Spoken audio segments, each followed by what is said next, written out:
Fala galera, belezinha? Hoje era pra ser um vídeo bem alegre, sobre o aniversário do rei. Esse cara sou eu.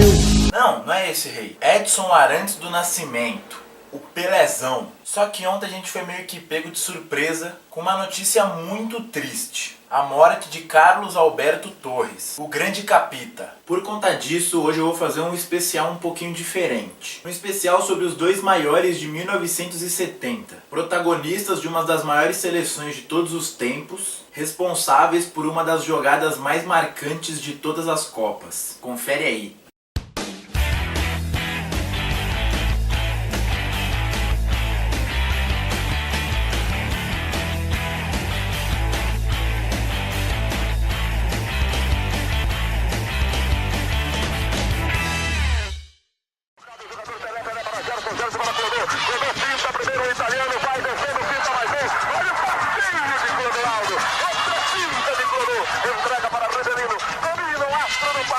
Levanta a bola para Jair pela esquerda. Atenção, desceu Jair. Bateu a saquete. Rolou para Pelé.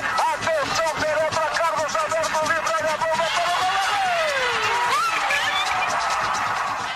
Cara, que gol! E não foi qualquer gol não. Foi o último da goleada por 4-1 sobre a Itália. E quem participou da jogada, vocês conseguiram ver? Os papéis foram invertidos. Ao invés de balançar as redes, Pelé teve uma visão de jogo perfeita. Surpreendeu a defesa adversária e deixou Carlos Alberto Torres, que era lateral, muito à vontade para chegar batendo e estufar as redes do goleiro italiano, marcando um gol histórico. E nos últimos dias, os dois jogadores que eu citei foram notícia.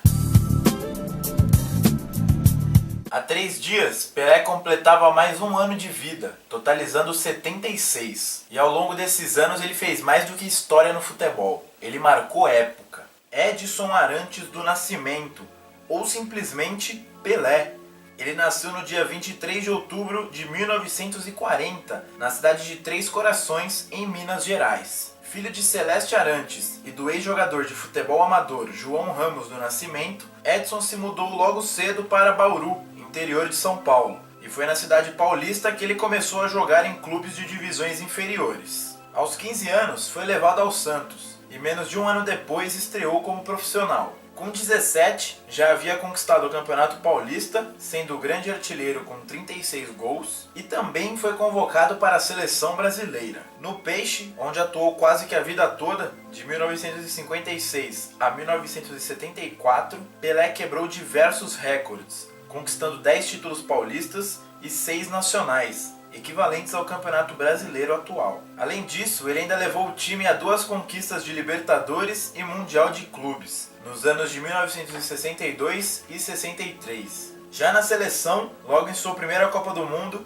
Pelé marcou 6 gols e foi o principal responsável pela conquista da primeira Copa da história do futebol brasileiro. Depois, o rei do futebol ainda participou das conquistas de 62 e 70, despedindo-se da amarelinha um ano depois. Mas pouco antes do título mundial, no dia 19 de novembro de 1969, Pelé chegou à incrível marca de 1000 gols na carreira. Quis o destino que o histórico tento fosse marcado justamente em seu time da infância, o Vasco da Gama, e no maior estádio do Brasil, o Maracanã. Passa 1000 gols. O lançamento é feito, vai lá Pelé. É pênalti! É pênalti, não há dúvida! Tomara a Deus que ele faça e termine esta história sem fim de 1000 gols.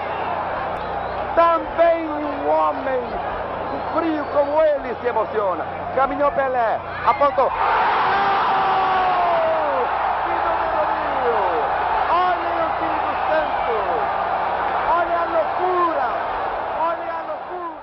Ao final da carreira, o Pelé foi convidado para participar de uma tentativa de popularização do futebol nos Estados Unidos. E por 3 anos ele jogou na equipe do New York Cosmos, onde conquistou mais alguns títulos e jogou ao lado de vários craques do futebol. Sendo que a última partida como profissional foi justamente num amistoso entre o Cosmos e o Santos, onde ele atuou meio tempo por cada time. E no geral, Pelé marcou nada menos que 1.284 gols, onde, de acordo com o Guinness Book, o livro dos recordes, ele é o jogador que mais marcou gols na história do futebol mundial. Só isso, né? E para coroar a carreira dele, em 1980 ele ainda foi eleito o atleta do século. Presente no fantástico time do Santos da década de 60, na histórica final da Copa do Mundo de 70 e na tentativa de popularizar o futebol nos Estados Unidos, Carlos Alberto Torres também marcou época. E infelizmente, o maior capitão de todos os tempos nos deixou na última terça-feira, 25 de outubro, vítima de um infarto fulminante. No dia 17 de julho de 1944, nascia o homem que seria apelidado para o resto de sua vida como Capita. Carlos Alberto Torres tornou-se ídolo futebolista e jornalístico para todos os apaixonados por esporte. Ele começou sua vida jogando pelo Fluminense, depois se encaminhou para o Santos junto com outras lendas do futebol. Foi também para o Botafogo, time do coração, voltou para o time da Vila e ainda jogou por mais algumas equipes. Mas acredite, Carlos Alberto não é apenas ídolo de cariocas e paulistas, é ídolo do Brasil. Em campo, Carlos Alberto Torres, o maior dos capitães, foi monstruoso. Não por acaso, em eleições realizadas ao redor do mundo, com os melhores de todos os tempos, ele surge na lateral direita e também na zaga. O craque, que nos deixou aos 72 anos, era um mestre na arte do futebol. E como não poderia ser, e ainda bem que tenha sido assim, teve sua importância histórica reconhecida ainda em vida. A FIFA, entidade máxima do futebol,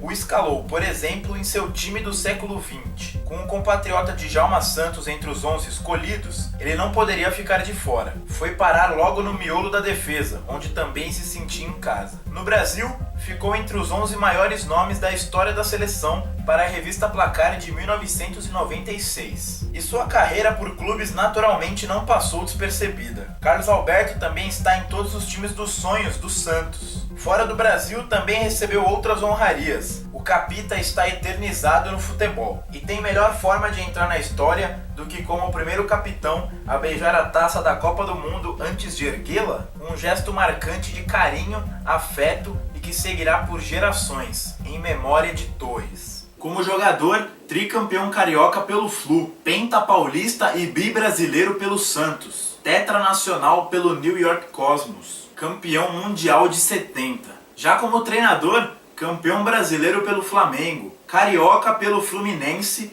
e da Comebol pelo Botafogo. Carlos Alberto Torres nos deixou, mas sua abraçadeira ficará eternamente no braço da história do futebol. Vai em paz, Capita!